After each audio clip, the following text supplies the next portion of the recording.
দুনিয়ার ব্যাপারে বুঝেন, আরো দেখেন, আরো ভাবেন, একজন একজন করে ভাবেন। দুনিয়া আরো যদি সাজা, অল্প সময়ের দুনিয়া চমৎকার সাজাইয়াও তৃপ্ত হইতে পারবেন না, তৃপ্ত হইতে পারবেন।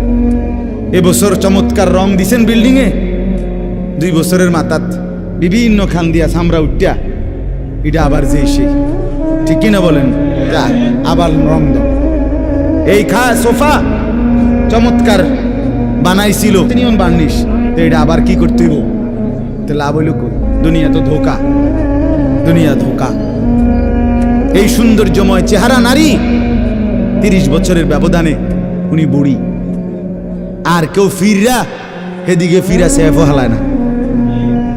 আজ যে যুবতী, যে বেহায়া নারী, বেপর্দা মহিলা বাজারে বাজারে ঘুরতো, যৌবন, আরে সেটা তার সম্পদ না, তারটা হইলে তো নিজের হইলে তো সে কখনোই বুড়া হইতো না। আল্লাহ তাআলা বলছে, আমি যখন যৌবন শেষ করে দিলাম, তো এখন আর কোন পুরুষ তার দিকে ফিররা থুতুও বালায় না। দুনিয়া এক অবস্থায় থাকে না, এক হালাতে থাকে না বাপ। এজন্য ছেলেদেরকেও বলি, বাপ জিন্দেগি সুন্দর কর, তোমার এই হাসি থাকবে, তোমার এই সুস্থ সুন্দর সুঠাম দেহ থাকবে। আন্তরিকতা নিয়ে শুনলে, নিজের ভিতরে নেক মানসিকতা যদি থাকে, গ্রহণ করার মানসিকতা, তাহলে অল্প কথাতেও ফায়দা হয়। আর গ্রহণ করার মানসিকতা না থাকলেও 50 বছর শুনলেও গুনার অভ্যাস ছুটে না। দেখেন না 70 বছরের বুড়া মানুষ চা দোকানে টেলিভিশন দেখে, তাহলে এত বড় বুড়ো মানুষ, মুরব্বী, উনি এখনো যদি বিড়ি খায়, সিগারেট খায়, এখনো যদি চা দোকানে টেলিভিশন দেখে, তো ওনার এই মন্দ অভ্যাস, বদ অভ্যাস কত বছর পরে ছুটবে? উনি আরো কয়শো বছর বাঁচলে গিয়া বুঝবে এটা গুনাহ। আর ওনার আর মেয়াদ আছে কি? এই জন্য বললাম, আপনি খবর নিলে দেখবেন 30 বছর মসজিদে আসা যাওয়া করে ঠিকই, কিন্তু যথাযথ আন্তরিকতা, দিলের মধ্যে আখেরাতের কোনো মানসিকতাই নাই,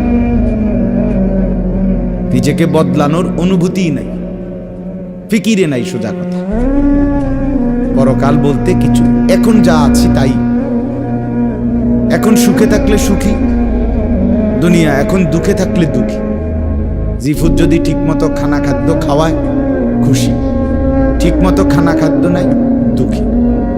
এই মানে দুনিয়া পেলে খুশি, দুনিয়া না পেলে দুঃখী। লাভ লোকসান, আয় ব্যয়, হিসাব কিতাব, সুখ আনন্দ, দুঃখ বেদনা, হাসি কান্না, আবেগ অনুভূতি, সবটাই শুধুই দুনিয়াকে কেন্দ্র। এখানে কি পেলাম? এখন কি পেলাম? এখন কি পেলাম? ইনহিয়া ইল্লা হায়াতুনা দুনিয়া নামুতু ওয়া নাহইয়া। আল্লাহ তাআলা বলেন, নাফরমান আর পাপীদের জীবন কেমন হয়? কোরআনে আল্লাহ বলছেন, তাদের অবস্থা হয় এমন যে তারা বলে জীবন কেবলই দুনিয়াটা, আর কোথাও জীবন নেই, আর কিছু নেই। নামুতু ওয়া নাহইয়া, এখানেই মরবো, এখানেই বাঁচবো। ওমা নাহনু বিমাবউসিন। আল্লাহ বলেন, নাফরমানদের দিলের মধ্যে এই বিশ্বাস যে আমাদেরকে পুনরায় কোথাও উঠানো হবে না। আল্লাহ যে বলছেন হাসরের ময়দানে তোমাদেরকে উঠানো হবে, সুম্মা ইন্নাকুম ইয়াউমাল কিয়ামাতি তুবআসুন। আল্লাহ তাআলা বলেন, তোমাদের প্রত্যেককে কিয়ামতের দিন হাসরের মাঠে তোলা হবে। আল্লাহ বলেন, বেঈমানের দিলে এটা থাকে না। তার কথা হলো প্রাপ্তি অপ্রাপ্তি, লাভ লোকসান, ভালো মন্দ, হাসি আনন্দ, দুনিয়া। ছেলে বিদেশ থেকে টাকা পাঠাইতেছে, খুশি। ছেলে বিদেশ থেকে টাকা টুকা ঠিক মতো দেয় না, বা কামাই রোজগারি কম, জিজ্ঞাসা করবেন কেমন আছে, কি এর বালা? আমরা আর বালা কি? হ্যাঁ, কি সমস্যা কি তা চাচা? এ ফোলাগারে কত ঋণ ফিন কইরা সুদে টাকা নিয়া কিস্তিতে টাকা লইয়া বিদেশ পাঠাইছি, তেয়ন টাকা পয়সা পাঠায় না, আর বালা কি? তাহলে উনি দুঃখী কেন? টাকা নাই, আবার টাকা পাঠাইতেছে, মাশাআল্লাহ। পান খাওয়ার স্টাইলই আলাদা, চা খানার ঢঙই আলাদা, কথাবার্তার স্টাইলই ভিন্ন। কেমন আছেন? আসি আল্লাহর রহমতে, আপনাকে দোয়ায়, দশজনের দোয়ায় আল্লাহ ভালোই রাখছে। কেমনে ভালো? এতে আল্লাহর রহমতে টাকা পাঠায়, আমরা তার মা আমি আমরা মিল্লা খাইয়া পইরা ভালো আছি। তাহলে ভালো থাকে দুনিয়া, ভালো থাকলে ভালো নাই দুনিয়া, ভালো না থাকলে আখিরাত, কবর, মৃত্যু পরবর্তী জিন্দিগি, সের জন্য কি ব্যাপার? তার জন্য কোনো আলোচনা লাগবে না, এর জন্য কোনো কথা নাই। তাইলে কারো মধ্যে এই আলোচনা, স্বামী স্ত্রী পরস্পরের আলোচনা, এই ঘর সংসার বাজার, খাট ফার্নিচার, ভালো সোফা, হ্যাঁ, আসবাবপত্র, গহনা অলংকার, এই নিয়েই পেরেশান, এই নিয়ে জিন্দিগি এর মধ্যেই আবদ্ধ। তো আখিরাত তাহলে কার জন্য? পরকাল কার জন্য? আমরা মুসলমান, আমরাই যদি পরকাল না চিনি, না বুঝি, আমাদের উচ্চারণে, আমাদের অনুভূতিতে, আমাদের আচরণে, আমাদের কথাবার্তা উঠা বসার মধ্যেই যদি পরকালের কোনো নমুনা দেখা না যায়, তো হিন্দু বৌদ্ধদের মধ্যেই দেখা যাবে। কথা উত্তর দেন। কবর, হাসর, আখিরাতের চিহ্ন ভেসে ওঠার কথা চালচলনে মুসলমানদের মধ্যে না কাফেরদের মধ্যে? মুসলমানদের মধ্যে। কথা তো ছিলই। আল্লাহর প্রিয় বান্দারা, অসংখ্য আল্লাহর নেক বান্দাদের জীবনে আছে, রাত্রিতে ঘুমাইতেন না। জিজ্ঞেস করতে, কেন ঘুমান? বলছে জাহান্নামের ভয় ঘুমাতে দেয়, কবরের ভয় ঘুমাইতে দেয়। হযরত আবু বকর সিদ্দিক রাদিয়াল্লাহু তাআলা আনহুর মতো সাহাবী আফসোস করে বলতেন, হায়, আমি যদি একটা গাছের পাতা হতাম, আমাকে যদি একটা চতুষ্পদ জন্তু, গরু কিংবা ছাগল, সেই পাতাটা যদি খেয়ে ফেলত, অর্থাৎ আমি যদি মানুষ না হতাম। অথচ কি পরিমাণ আমলের অধিকারী ছিল। হযরত ওমর রাদিয়াল্লাহু তাআলা আনহু চেহারা, কপালের দুই পাশ থেকে লম্বা অঝরে কান্নার কারণে দাগ পড়ে গেছিল। হযরত ওমর রাদিয়াল্লাহু তাআলা আনহুর ইন্তেকালের মুহূর্তে হযরত আব্দুল্লাহ ইবনে আব্বাস সাহাবী, তিনি বলছিলেন, আপনাকে আল্লাহ তাআলা অনেক মর্যাদা দিয়েছেন, আপনি 10.5 বছর মুসলমানদের খলিফা ছিলেন, আপনার মাধ্যমে আল্লাহ তাআলা দিক দিগন্ত মুসলমানদের বিজয় দান করছেন। কত রাজ্য, কত এলাকা আপনার এই 10 বছরে বিজয় হয়েছে। আপনার অনেক সম্মান, অনেক মর্যাদা, অনেক গুণ, অনেক বৈশিষ্ট্য। হযরত ওমর রাদিয়াল্লাহু তাআলা আনহু কিতাবের মধ্যে আছে, উনি চোখের পানি ফেলে বললেন আব্দুল্লাহ ইবনে আব্বাসকে, শোনো, আমি আল্লাহ তাআলার কাছে এতটুকু আশা করি শুধু যে আল্লাহ, আমার জীবনের যা নেকি আর আমার জীবনের যা গুনাহ, কমপক্ষে আমার নেকিগুলো যেন আমার গুনার মোকাবেলায় বরাবর হয়। অর্থাৎ এতটুকু নেকি যেন কমপক্ষে হয় যে গুনাহগুলোকে মোচন করে দেয়, নেকিগুলো দিয়া গুনাহগুলো যেন মিটে বরাবর হয়। এর দূর যদি হয় তো আমি আল্লাহর কাছে সন্তুষ্ট নিজেকে মনে করি, আমার এর দূরে সারব। অর্থাৎ নিজের এই বিপুল পরিমাণ নেক আমলকে কিছুই মনে করেন, সামান্য। তা আমাদের পুঁজি কোথায়? আমাদের এই শুক্রবারের শুধু সপ্তাহে একদিনের জুমার নামাজ, এটাই আমাদেরকে জান্নাত এনে দিবে, ঠিক না? হ্যাঁ, মাঝে মধ্যে গরিব দুঃখীকে 2 টাকা 5 টাকা দিলে এতে আমাদের বেহেশত চলে আসবে, ঠিক না? তো বলেন। এজন্য বললাম, আমরা প্রত্যেকে আন্তরিকতা নিয়ে, ভেতরে যারা মনোযোগ দিয়ে শুনি, দেখবেন আমার আপনার ভেতরে যদি অনুভূতি তৈরি হয়, ভাবনা তৈরি হয়, ফিকির আসে, লাভ। সবাই একসাথে হবে না, সবাই একসাথে বদলায় না, সবাই একসাথে পরিবর্তন হয় না, কারো কপালে পরিবর্তন হয়ই না, বদনসিব। কারো সময়ের ব্যবধান হয়। আমাদের প্রিয় নবী সাল্লাল্লাহু আলাইহি সাল্লামের কাছে যারা সাহাবী হয়েছেন, কালেমা পড়ছেন, তারা প্রত্যেকেই প্রথম দিনেই তো সবাই কালেমা পড়ছেন, ঠিক না? বুঝেন নাই কথা? যতজন সাহাবী হয়েছে নবীজির, সবাই একদিনেই কালেমা পড়ে ফেলছে নাকি? তাহলে সময়ের আগ পিছ আছে কিনা বলেন?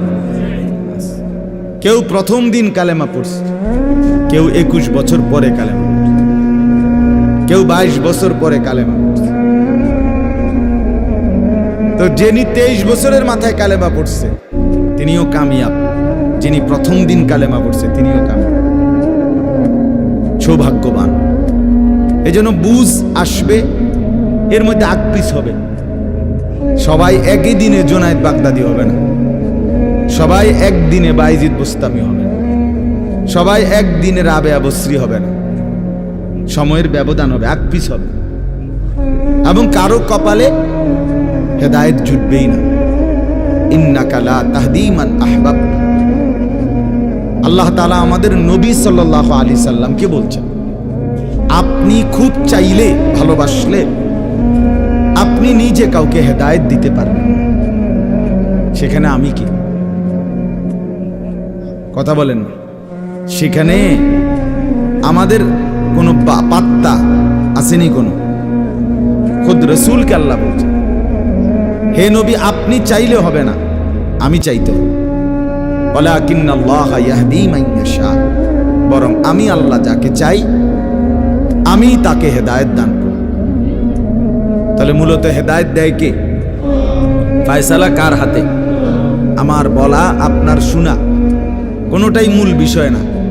মূল বিষয় হলো এটা একটা উসিলা ধরা, কিন্তু মূল ফয়সালা কার হাতে? ওয়ালাউলা ফাদলুল্লাহি আলাইকুম ওয়া রাহমাতু মাজ। এই বেটা, মোবাইল না ধরতে মানা করছি। সুন্দর করে বললে হয় না। অনেকের খাসিয়ত এতটাই যে ধমক না দিলে, কথা বুঝছেন না, এটা তার একটা তবিয়ত হয়ে গেছে। না আমারে এমনি করলে আমি বুঝতাম, আমার ধমকাই তুমি। বদ অভ্যাস মানে জিন্দিগির একটা মিনিট লজ্জা শরম কিচ্ছুর কোনো ধার ধারে না। ছেলেরা মোবাইল ছাড়া 1 মিনিট থাকতে রাজি। এবারে মা দেখুক, নাহলে বাফে দেখুক, নাহলে হুজুর দেখুক, নাহলে একবার আব্দুল কাদের জিলানি দেখুক, আমার এতে কোনো অসুবিধা নেই। আমার দরকার মোবাইল। মোবাইল আছে, আমি আছি, খালাস। আমার জিন্দিগির এবার ইজ্জত থাক বা না থাক, আমার চরিত্র থাকুক বা না থাকুক, আমার আল্লাহ খোদা আখেরাত পরকাল কিচ্ছু না থাকুক, আমার মোবাইল আছে, খালাস, আমার জিন্দিগি শান্ত। আহ, এই হলো মানে জীবনটাই মোবাইল, মোবাইলটাই জীবন। বেঁচে আছে মোবাইল টিপবার জন্য, মোবাইল বানানো হয়েছে তার কাছে পৌঁছবার জন্য। আজ ছেলেদের হালাত মানে বেঁচেই আছে এটার জন্য, বেঁচেই আছে। জিন্দিগিটাই এটার সাথে সম্পৃক্ত, জীবনটাই এটার সাথে।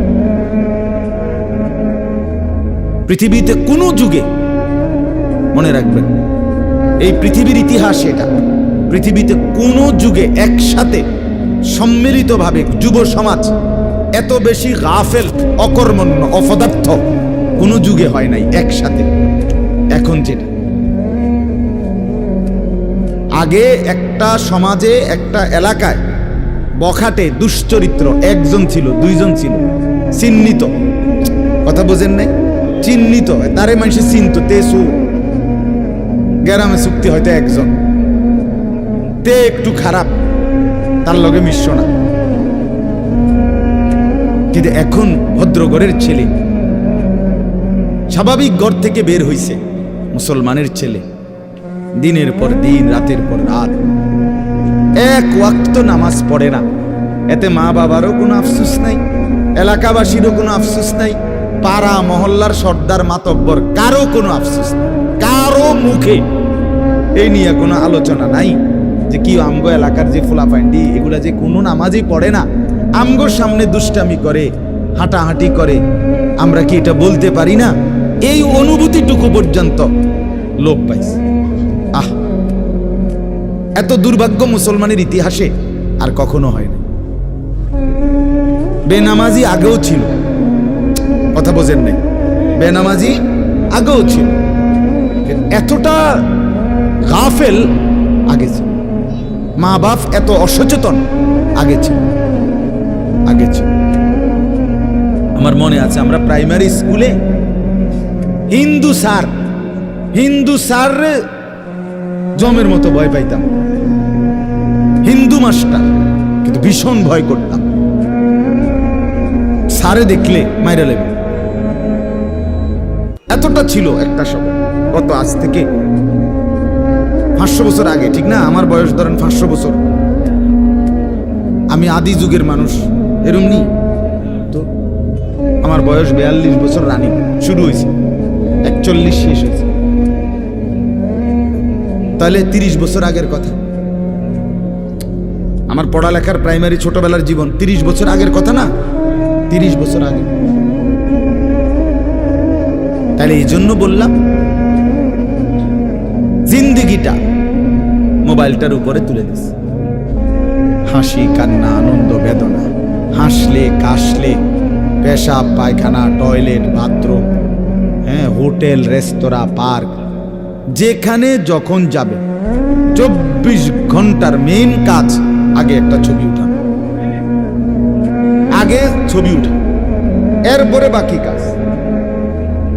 আমি সেদিন ওই ফেরির মধ্যে উঠছি, বুঝছেন, ফেরি পার হমু আর কি, আমার গাড়ি উঠছে, আমি উঠছি, তো দেখলাম যে মোটরসাইকেল দিয়ে এক ছেলে ফেরিতে, মোটরসাইকেলটা নিয়ে উঠছে ফেরিতে, ওইটা মাত্র এক পাশে এটারে ব্রেক করে থুইয়া মানে 1 মিনিট দেরি হয়েছে না, আগে এটার পাশে দাঁড়াইয়া একটা ছবি উঠাইছিলাম, উঠাইয়া চুল টুল ঠিক করে ছবিটা 2-3টা পুষে উঠাইয়া এরপরে হেঁটে চারিদিকে চাইছে যে আগে মানুষ আসেনি আরো না, আমিও শুধু ফেরি। মানে তার প্রথম দায়িত্ব কি উঠানো, ছবি উঠানো। তাহলে কি পরিমাণ ছাগল মানুষের বাচ্চা পরিণত হয়েছে বুঝতেছে। তুমি মোটরসাইকেলের লগে খাড়াইয়া ফেরির মধ্যে ছবি উঠাইয়া ফেসবুকে দিলা, তোমার এটা কোন ছাগলে দেখবো? এটার মধ্যে দেখার কি আছে? মোটরসাইকেল কি বাপ দাদা 14 গোষ্ঠী কেউ চালাইছে না? কথা বলেন না কেন? তো তুমি এটা কিতা দিয়ে আইলা, কি দেখুন কি আছে? এটা মোটরসাইকেলে কি আশ্চর্য, আর তুমি কি আশ্চর্য? কথা বলে এমন যদি হইতো যে আমি চাঁদের দেশে গিয়ে মাত্র মোটরসাইকেলটা থুইয়া এখন চাঁদের দেশের থেকে একটা কি দিছি, মাশাআল্লাহ ভালো কথা, তো বেটা চাঁদের দেশে মোটরসাইকেল চালায়, এটা একটা বিশেষ কিছু হইতে পারে। কিন্তু এনতে রোডেতে চালাইয়া গিয়া ফেরি উঠছে, এটার মধ্যে আশ্চর্যের কি আছে? মানে রুচির দুর্ভিক্ষ, রুচিহীনতা, মন মানসিকতা একদম নিচে নেমে গেছে, একদম অনুভূতি বিবেক লোপ পেয়ে গেছে, মা বোনদের বেহায়াপনা চূড়ান্ত সীমায় নেমে গেছে।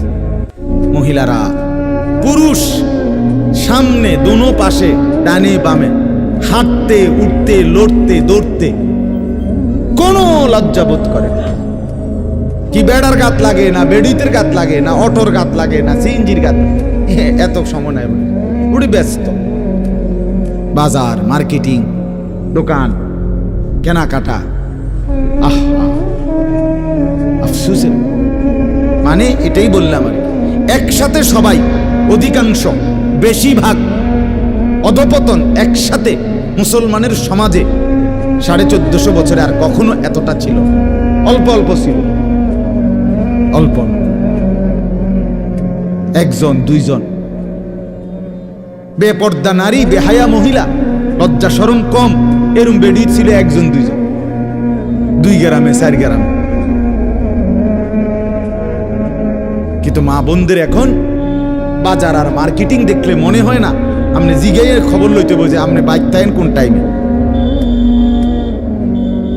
সপ্তাহে কোন দিন আপনি বাড়িতে থাকেন কখন আপনি টের। আপনি শনিবারও দেখবেন এবড়ি বাজারে, রবিবার, সোমবার, মঙ্গলবার, বুধবার, বৃহস্পতিবার, শুক্রবার, শীত, গরম, রোদ, বৃষ্টি, বান, তুফান, ঘূর্ণিঝড়, টর্নেডো, সাইক্লোন, সিডর, মহামারী, করোনা, আরো যদি কিছু থাকে উনি মার্কেটে যাবে, বাজারে যাবে। আহা, আফসোসের আফসোসের ব্যাপার, আফসোসের। আমরা অতিরিক্ত আত্মবিস্মৃত জাতি হিসেবে পরিগণিত হচ্ছি। তো বলতেছি ইনশাআল্লাহ, আমি এই কথাগুলো বললাম, অর্থগুলো আমরা বেফিকির হয়ে গেছি। মুসলমানের সবচেয়ে বড় সম্পদ, এক মুমিনের সবচেয়ে বড় সম্পদ, আল্লাহ নবী সাল্লাল্লাহু আলাইহি সাল্লাম 23 বছরে সাহাবায়ে কেরামের জীবন এবং দিল অন্তরে আখিরাতকে বসায় দিয়েছেন। তারা যেন 24 ঘন্টা রাতে কিংবা দিনে, হাঁটতে কিংবা বসতে, ঘরে কিংবা বাহিরে, আখিরাতকে সামনে নিয়েই জীবনটা সাজাইছেন, জীবনটা সাজাইছেন। কোরআনুল কারীমের শুরুতে আছে সূরা বাকারার মধ্যে আল্লাহ তাআলা বলেন, অবিল আখিরাতি হুম ইউকিনুন। মুত্তাকি বান্দা কারা? কোরআন থেকে হেদায়েত পাবে কারা?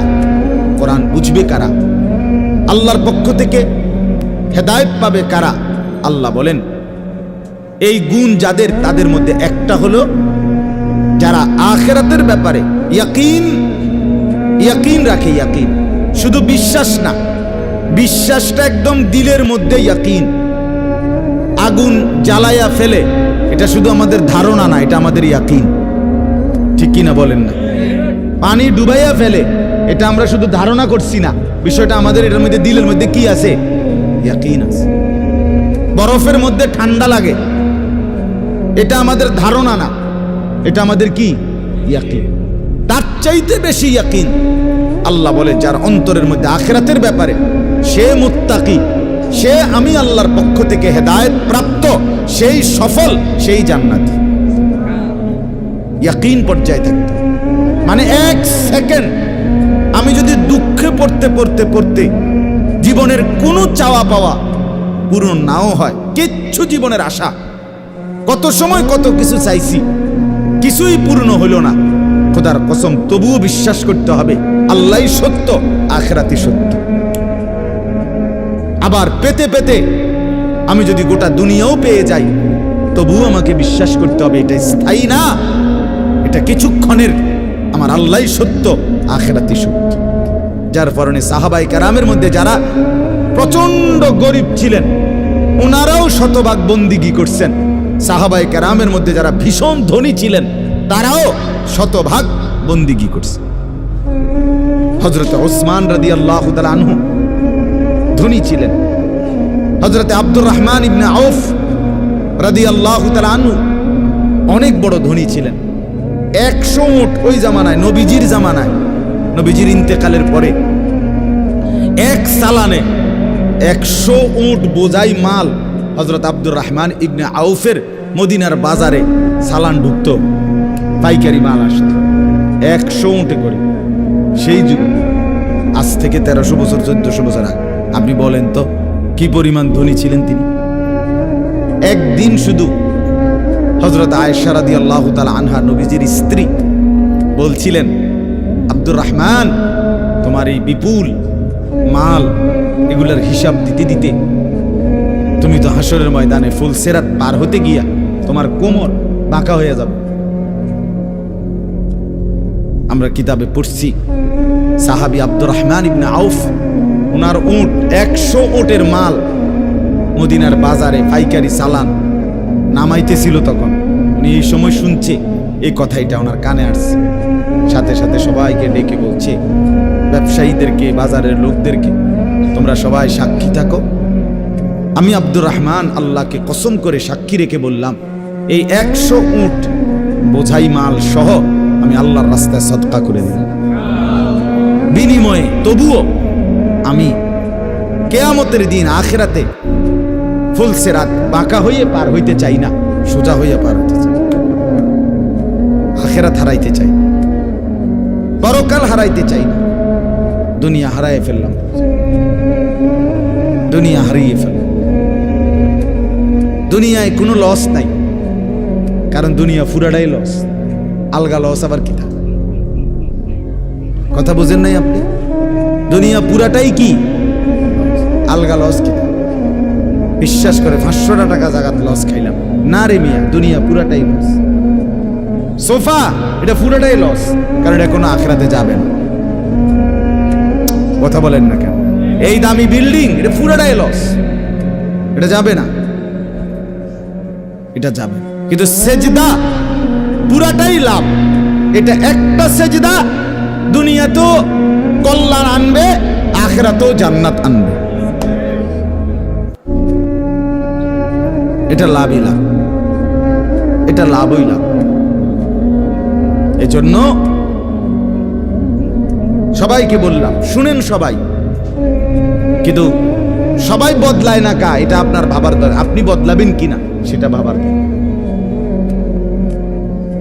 সবাই লইয়া চিন্তা করলে একসাথে যে যেদিন আমরার গ্রামের সবাই ভালো হবে, নামাজি হবে, সেদিন থেকে আমিও পড়বো, তাহলে হইতো না। আপনি জীবনও পারতেন না, তাইলে পারতেন না। আপনি আগায় যাইতে হবে আলাদা, অন্যকে ডাকতে হবে আল্লাহর দিকে, কিন্তু নিজেকে বাদ দেওয়া যাবে না। নিজের জীবন গঠন করতে, নিজের জীবন। আমি আপনাদের সবাইকে বললাম এশার নামাজ পড়েন, এখন সবাই পড়লো না দেখে বুঝি আমি পড়তাম না। কথা বলেন না কেন? সবাই পড়ছে না দেখা আমিও পড়তাম না, এটা কথা? এটা কোনো যুক্তির কথা হইল নি? কথা বলেন। এই জন্য বললাম এটা গুরুত্বপূর্ণ। আমরা এটা বুঝি কম। আমরা শয়তানে বুঝাই দিছে, ইবলিসে, যে বলবি কি করমু, গ্রামের সবাই এটা কয়, 10-এর এটা মানুষের, এইটা এই মানুষের উপরে বলে, সবাই বলছে। সবাই বললে কি হয়েছে? তাই বলে আপনি, সবাই বলছে পানির ঝাঁপ দিতে, এই জন্য আপনি পানিতে ঝাঁপ দিবেন। সবাই বলছে আগুনে পড়তে, এজন্য আপনি আগুনে পুড়ে যাবেন।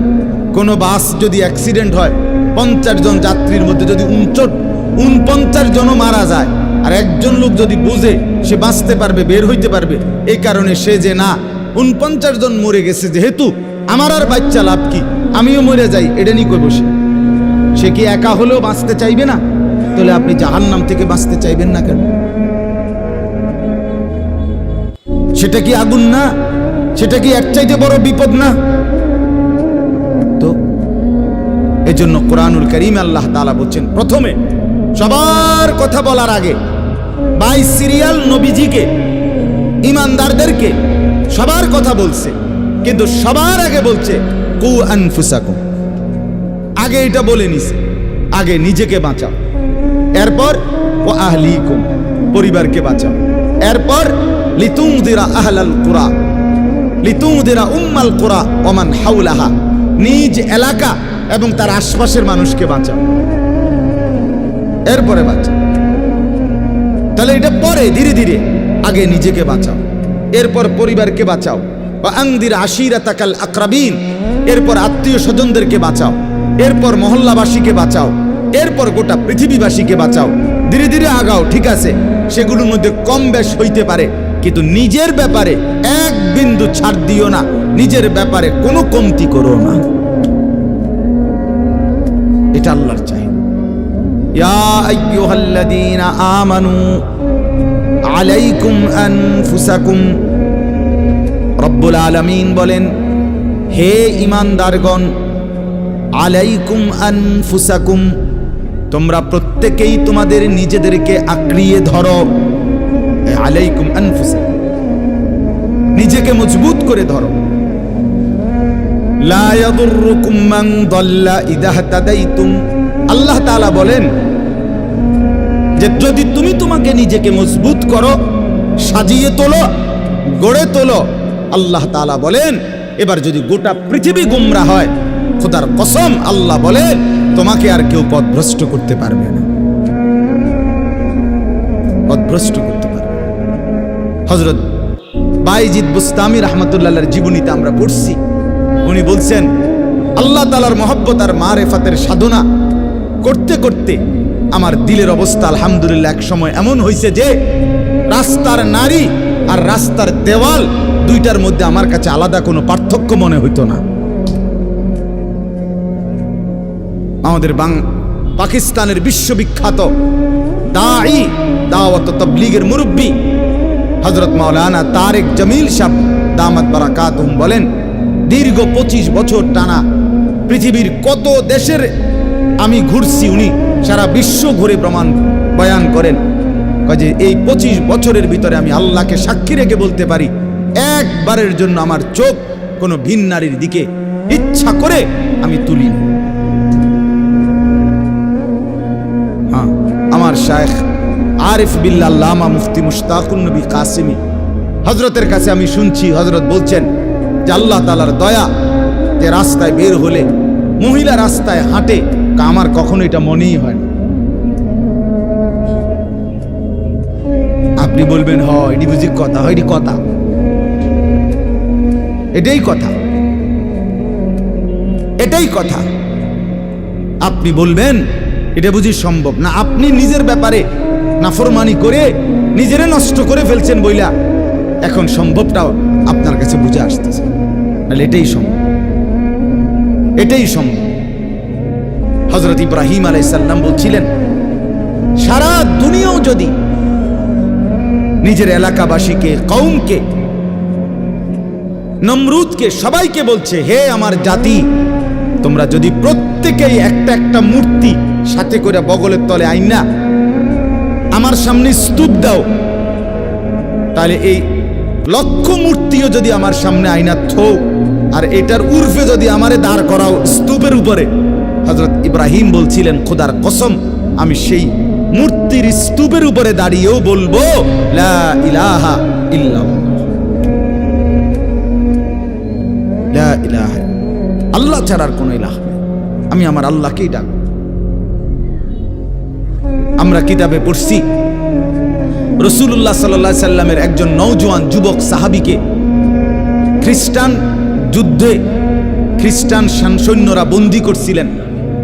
খ্রিস্টান সেনাপতি এতটা সুন্দর ছিলেন, উনি নিজের মেয়েকে বিয়ে দেওয়ার জন্য খ্রিস্টান সেনাপতি ওই যুবক সাহাবীকে প্রস্তাব দিছিলেন, তুমি আমার ইসলাম ছেড়ে খ্রিস্টান ধর্ম গ্রহণ করো, আমার সুন্দরী রূপসী কন্যা তোমাকে বিয়ে দেব। তিনি বলছেন আল্লাহর কসম আমি তো গোটা পৃথিবী ত্যাগ করতে পারি কিন্তু ঈমান ছাড়তে পারি না। তখন বন্দী করে রাখছে নিজের রূপসী মেয়েকে 3 দিন আবদ্ধ ঘরে। ওই সেনাপতি নিজের মেয়েকে বলছে তুই তার সাথে একাকী থাক 3 দিন, যে কোনো মূল্যে তুই তাকে অপকর্ম করতে চেষ্টা কর।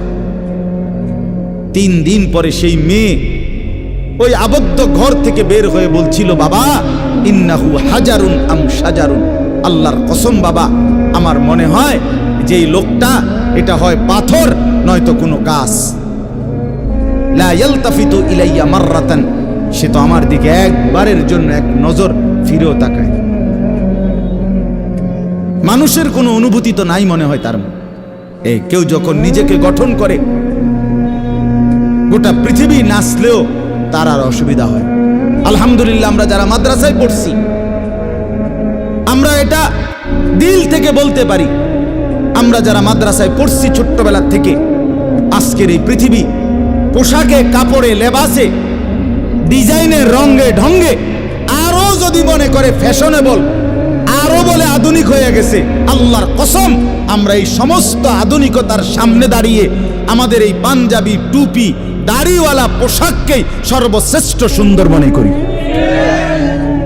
আমরা মনে করি দাড়িবিহীন চেহারা সুন্দর নয়, আমরা মনে করি এই বখাটে চুল, সেলুনের চতুর্দিকের যে কাটিং, এগুলো কোনো চুলও না, চুলের জাতও না, এটি কোনো মানুষের বাচ্চার চুল না,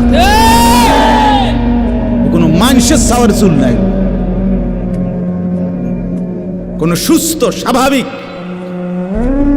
মাতাল হয় নাই, পাগল হয় নাই, স্বাভাবিক কোনো মানুষের চুল এত বিকৃত কালারের হইতে পারে না, ডিজাইনের হইতে পারে। আর আর সে তো মুসলমান, মুসলমানের চুল এমন হবে কেন? ইহুদিরটা হইতে পারে, সেটা তাদের ব্যাপার। খ্রিস্টান হতে পারে, তার ব্যাপার। হিন্দুর হইতে পারে, সেটা তার ব্যাপার। কিন্তু আমার মুসলমান, আমার যুবকের চুল এমন হবে কেন? মূল কথা হইল আত্মমর্যাদাহীন, বেগায়রত, আত্মসম্মান বোধ নাই, নিজের পরিচিতি নিজের কাছে নাই, নিজেই নিজেকে চেনে না। সে কার সন্তান, মা কে, বাবা কে, ধর্ম কি, তার আল্লাহ কে, তারে বানিয়েছেন কে, তাকে কাকে মানা উচিত, কাকে অনুসরণ করা উচিত। আজকে টেলিভিশনের অব্যাহত প্রচারণা, দুশ্মনের অব্যাহত টানা লাগাতার প্রচারণা আমাদের নারী পুরুষকে বেসামাল বানায়। সবাই মিলে পাগল যে কাফেরের মতো সাজো, দুশ্মনের মতো সাজো, ইহুদির রঙই রং, খ্রিস্টানের সাজে সাজ, কাফের বেঈমান নাস্তিক মুরতাদ তাদের রং ঢং, তাদের চুল, তাদের লেবাস, তাদের জামা, তাদের শাড়ি, তাদের গহনা, তাদের প্যান্ট, তাদের লেবাস, তাদের পোশাক, এটাই সৌন্দর্য, এটাই আকর্ষণীয়। এটা হলো মূলত রুচিহীনতা, বিকৃত মানসিকতা, আত্মসম্মান বোধ, আত্মপরিচয়হীন ব্যক্তির পরিচয়। যে নিজেকে চিনে না, যে জানে না আমি চিনি আলহামদুলিল্লাহ, আমার আল্লাহ আছে, আমার একজন রসুল আছে, আমার একটা কিতাব আছে, আমার একটা ধর্ম আছে, আমি কেন অন্যের পোশাক পরব, আমি কেন অন্যের রঙে সাজবো? আমি কি ফকির? কথা বলেন না কেন? আমি ফকির নাকি বেটা? আমি তোরটার মতো মানবো কেন? আমার আল্লাহ আছে না, আমার রসুল আছে না, আমার লক্ষ চাইতে বেশি সাহাবী আছে না, আমার আউলিয়ায়ে কেরাম আছে না, ওলামায়ে কেরাম আছে না। তাইলে এজন্য দয়া করে প্রত্যেকে ফিকির করে, আত্ম উপলব্ধি বড় নিয়ামত, বড় নিয়ামত। নিজেকে চিনা, নিজের বুঝ বুঝা, দুনিয়ার ব্যাপারে বুঝেন, আরো দেখেন, আরো ভাবেন, একজন একজন করে ভাবেন। দুনিয়া আরো যদি সাজান, খোদার কসম ক্ষণিকের ক্ষণিকের ক্ষণিকের অল্প সময়ের দুনিয়া চমৎকার সাজাইয়াও তৃপ্ত হইতে পারবেন না, তৃপ্ত হইতে পারবেন। এবছর চমৎকার রং দিছেন বিল্ডিং এ, 2 বছরের মাথাত বিভিন্ন খান দিয়া সামরা উঠিয়া এটা আবার যে সেই, ঠিক কিনা বলেন? আবার রং দাও। এই সোফা চমৎকার বানাইছিল, ওই যে বার্নিশ নাই, দেখেন এই যে সোফা, এটা এই যে দেখেন, কথা বলেন না, এই সোফা এটার মধ্যে আসেনি অন বার্নিশ, তো এটা আবার কি করতে হইব? তো লাভ হইল, দুনিয়া তো ধোকা, দুনিয়া ধোকা। এই সৌন্দর্যময় চেহারা নারী 30 বছরের ব্যবধানে উনি বুড়ি, আর কেউ ফিররা এদিকে ফিরা সেফ হালায় না। আজ যেই যুবতী, যেই বেহায়া নারী, বেপর্দা মহিলা বাজারে বাজারে ঘুরতো, যৌবন, আরে সেটা তার সম্পদ না, তারটা হইলে তো, নিজের হইলে তো সে কখনোই বুড়া হইতো না। আল্লাহ তাআলা বলছে, আমি যখন যৌবন শেষ করে দিলাম, তো এখন আর কোন পুরুষ তার দিকে ফিররা থুতুও বালায় না।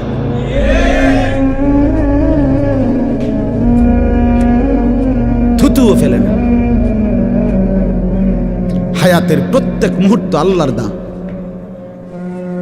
দুনিয়া অল্প ক্ষণিকের, দুনিয়ার প্রত্যেকটা অবস্থা পরিবর্তনশীল। এই যে বৃষ্টি হচ্ছিল, এখন নাই, আবার একটু পরে হইতে পারে।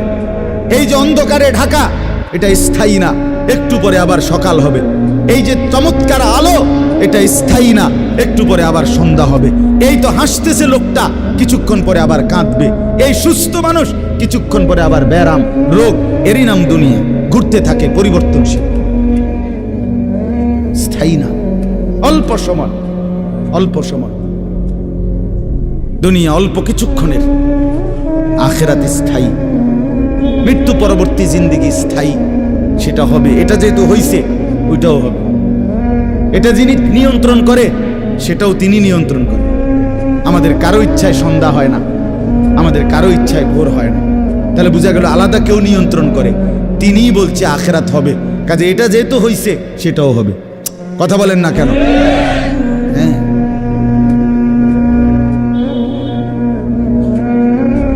বলেন।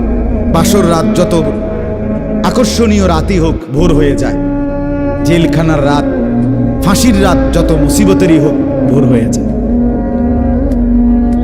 দুনিয়া এক অবস্থায় থাকে না, এক হালাতে থাকে না বাপ। এই জন্য ছেলেদেরকেও বলি বাপ, জিন্দেগি সুন্দর কর। তোমার এই হাসি থাকবে, তোমার এই সুস্থ সুন্দর সুঠাম দেহ থাকবে। আমি কালকেও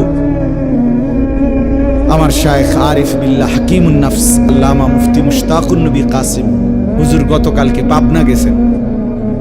তো আমি এর আগে আমি গেছি, হুজুরকে বলছিলাম, আমি আপনার মাহফিলও বলছি, আমি পাবনা মানসিক হাসপাতালেই গত মাসে দেখতে গেছিলাম, দেখছিলাম বয়ানের পরে।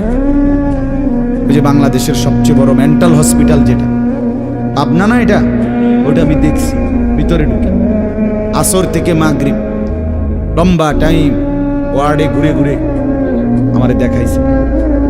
তা আমি যদি 500 পাগল দেখে থাকি, তার মধ্যে 490 জন এলো জোয়ান, 490 না 495 জন হলো যুবক। বুড়া দেখছি না 2 জন বা 3 জন, বুঝছেন? সব যুবক। হ্যাঁ, এই জন্য বাপ যে মাদকাসক্ত পুনর্বাসন কেন্দ্র, যেগুলোর মধ্যে ড্রাগে যারা মাদকে আসক্ত হয়, যাদেরকে চিকিৎসা দেয়, এগুলোর মধ্যে ঘুরে দেখে আসো। সব কি 90 বছরের বুড়া? কথা বলেন না কেন? সব যুবক, সব যুবক। যেখানে সবচেয়ে অত্যাধুনিক বাড়ি, দালান, বিল্ডিং বেশি, সবচেয়ে সম্পদশালী বেশি, আপনি সেরকম প্রত্যেকটা শহরে প্রতিটা জায়গায় দেখবেন ওই জায়গায় সবচেয়ে দামি ভিআইপি এলাকা যেখানে, ওইখানে মাদকাসক্ত পুনর্বাসন কেন্দ্র বেশি। আমি নিজে দেখে আইছি। আমাদের কুমিল্লাতেও সবচেয়ে গুরুত্বপূর্ণ, সবচেয়ে বেশি এলিটরা যে জায়গায় থাকে, আমি নিজে ওইখানে বয়ানে যতবারই গেছি, যে দিক দিয়ে তাকাই দেখি মাদকাসক্ত পুনর্বাসন কেন্দ্র বেশি। ধনির দুলাল, সোনার চামচ মুখে দিয়ে যে জন্ম নিছে, রাজপ্রাসাদ আর অট্টালিকায় যে চোখ মেলছে, আহা, সম্পদ আর প্রাচুর্য কিছুরই অভাব ছিল না, কিন্তু আখলাক আর চরিত্র নষ্ট করে মদে আসক্ত হয়ে, নেশায় আসক্ত হয়ে জিন্দেগি শেষ করে দিছে, শেষ করে দিছে। রাসূলুল্লাহ সাল্লাল্লাহু আলাইহি সাল্লাম বলছেন, মান শারিবাল খামর, যে মদ খায়, নেশা করে, তার 1 নাম্বার লানত হইল তারাকাস সালাহ, সে নামাজ ছেড়ে দেয়। 2 নাম্বার লানত জঘন্য, নবীজি বলছে, আহা, বলতেও লজ্জা, নবীজি বলছে মাদকাসক্ত যে তার পরিণতি হলো, সে খুব দ্রুত গতিতে, অচিরেই, অল্প সময়ের ভেতরেই সে সবচেয়ে ঘনিষ্ঠ আপনজন, তাদের সাথে আপনজন নারী, তাদের সাথে জিনা আর ব্যভিচার করতে উদ্যত হয়। সে আপনজনের গায়ে ছোবল দেয়।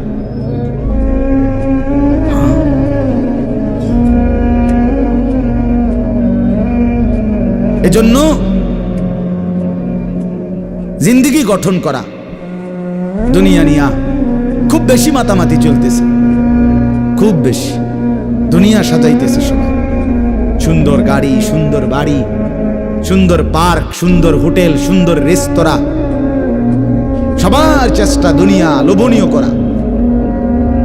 একটা বোরখা গায়ে দিবে নারী, এটার উপরে সে ডিজাইন করতে করতে এটার আর বোরকার মেন যে অস্তিত্ব এটার নাই। এটার মধ্যে এই পরিমাণ রং রং লাগাইছে, এবারে এটার মধ্যে বোরকা কোনটা এটার খুঁজে পাওয়া যায়। অসভ্যতা, মানে একটাই মাকসাদ, নিজের দেহ দেখাও, আবার কাপড়ের রং রঙও দেখাও। তাহলে হায় বোন, তোমার পর্দা কোনটারে বলে? তাই পর্দা কোনটাই বলে? যদি বেড়াই ঘাস খায় তো সেই বেড়া দিয়ে লাভ কি? যদি বোরকাই রঙ্গিলা হয়, বোরকার মধ্যে যদি ফুল টুল লাল নীল রঙ্গিলা হয়, তো সেটাও তো পুরুষ লোভের দৃষ্টিতে দেখবে, তো ঢাকবে কি? কে কারে ঢাকে? তাইলে বলে? এজন্য দয়া করে প্রত্যেকেই, ছেলেদেরকেও বললাম, বাবাদেরকেও বললাম, মা বোনকেও বললাম, প্রত্যেকেই দুনিয়ার মোহ কমা। দুনিয়া অল্প কিছুক্ষণ, দুনিয়া কতক্ষণ বলেন না? আখিরাতে স্থায়ী, আখিরাতে স্থায়ী। দুইটা মিলান একসাথ করে। দুনিয়া বাদ দিতে বলি না, দুনিয়া বাদ দিয়েন না। বাজার আমরাও করি, দুনিয়া বাদ দিতে বলি নাই, আখিরাত বাদ দিতে নিষেধ করছি। দুনিয়া বা অনেক মানুষের কইলে কয়, হ্যাঁ তাইলে কি এ হুজুর্গ কথা ধইরা বাজার সদাই আয় রোজগার ইনকাম সব থুইয়া আল্লাহ বিল্লাহ করতে বললো নাকি? আমনের এটা আমরা কইছিনি কোনোদিন, তাহলে আপনি এই ফাজিলি কথা বললেন কেন বলেন?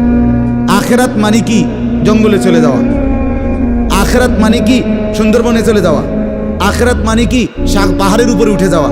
তো তাইলে আপনারা বাদ দিতে বলছে কি? স্ত্রী, পুত্র, পরিজন, ছেলে, মেয়ে, বাজার, ব্যবসা সবই আছে, কিন্তু সাথে আল্লাহকে রাখেন, আখিরাতকে রাখেন, পরকালকে রাখেন, বাজারও করেন, নামাজও পড়েন। কথা বলেন না? হাসি আনন্দ মজাকও করেন, আল্লাহকে সেজদাও করেন। স্বামী স্ত্রী সংসার করেন, আল্লাহকে সেজদাও করেন। রাসূলুল্লাহ সাল্লাল্লাহু আলাইহি সাল্লাম তার একসাথে 9 জন স্ত্রী ছিল, 9 জন বিবি ছিলেন আল্লাহ পাকের অনুমতিতে একসাথে। তো তিনি প্রতি রাত্রে পৃথক পৃথক সিরিয়াল করা রুটিন মাফিক স্ত্রীদের কাছে রাত থাকতেন। কিছুটা সময় স্ত্রীকে সময় দিতেন, বাকিটা সময় তাহাজ্জুদের নামাজে আল্লাহ তাআলার জন্য সারা রাত দাঁড়িয়ে থাকতেন, দাঁড়িয়ে থাকতেন। নবী সাল্লাল্লাহু আলাইহি সাল্লাম কি আহার করে নাই? নবী সাল্লাল্লাহু আলাইহি ওয়াসাল্লাম কি সংসার করে নাই? নবী সাল্লাল্লাহু আলাইহি সাল্লামের কি সন্তান ছিল না? কথা বলেন না কেন? নবী সাল্লাল্লাহু আলাইহি ওয়াসাল্লামের খায়বারের মধ্যে নবীজির নিজের খেজুরের বাগান ছিল। রাসূলুল্লাহ সাল্লাল্লাহু আলাইহি ওয়াসাল্লামের শস্য আপনার খেজুরের বাগান ছিল।